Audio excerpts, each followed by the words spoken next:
The waste ink bottle bracket has a sensor to detect the ink level. The waste bottle needs to be replaced or emptied when it is full.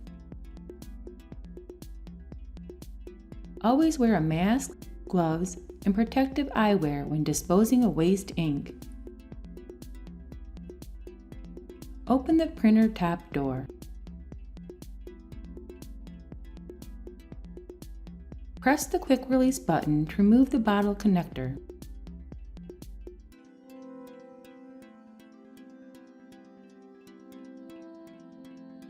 Lift the waste bottle from the holder bracket. The waste bottle should be disposed of according to your local laws and regulations.